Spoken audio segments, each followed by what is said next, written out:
دښمن مو خپله ستاینه کوي. خواجه آصف په یوه تازه مرکه کې د افغانستان د ډرون وړتیاو په اړه مهمې څرګندونې کړي. د حقیقت نیوز چینل درنو کتونکو سلام، ستړي مشئ، وخت مو په خیر. ګرانو کتونکو، که حقیقت نیوز چینل مو نوی سبسکرایب کړئ، په درنښت سره همدا اوس یې سبسکرایب کړئ تر څو زموږ مهم او تازه خبر تر ټولو د مخکې تر تاسو در ورسیږي. د نیویارک ټایم ورځپاڼې د راپور له مخې د خواجه آصف په یوه تازه مرکه کې د افغانستان د ډرون وړتیاو په اړه مهمې څرګندونې کړي دي.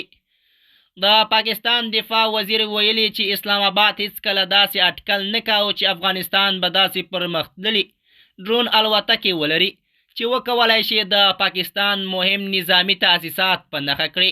د هغه په وینا دا پرمختګ د دوی لپاره یو غیر متوقع او د پام وړ بدلون دی. خواجه آصف دا موضوع د افغانستان په معاصر تاریخ کې یو بېساري اقدام بللی او ټینګار یې کړی چې دا ډول پوځي وړتیا نه یوازې د افغانستان لپاره مهم پرمختګ دی بلکې د سیمې پر امنیتي توازن هم مستقیم اغیزه کولی شي. هغه زیاته کړې د دې ډول ټکنالوژي رامنځته کېدل ښایي چې په سیمه کې د ځواک توازن بدلیدونکی دی او هغه هیوادونه چې پخوا یې داسې وړتیاوې نه لرلې اوس کولی شي په مهمو نظامي معادلو کې رول ولوبوي. د نوموړي په وینا دا وضعیت به د پاکستان او افغانستان ترمنځ پر پوځي اړیکو هم اغیزه وکړي او ښایي دواړو هیوادونه اړ شي چې خپل دفاعي او امنیتي تګلارې سره وارزوي.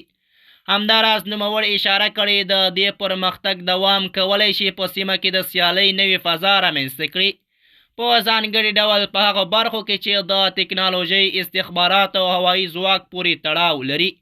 کارپوهان باور لري چې د ډرون ټکنالوژي به وروستیو کلونو کې د جګړې بڼه بدله کړي او کوچني یا منځني هیوادونه هم کولی شي د نسبتاً لږ لګښت په بدل کې مهم نظامي اهداف په نښه کړي. د حقیقت نیوز چینل درنو کتونکو، دا و زموږ د نن ورځې چمتو شوی خبر. تر بیا مو په الله سپارم.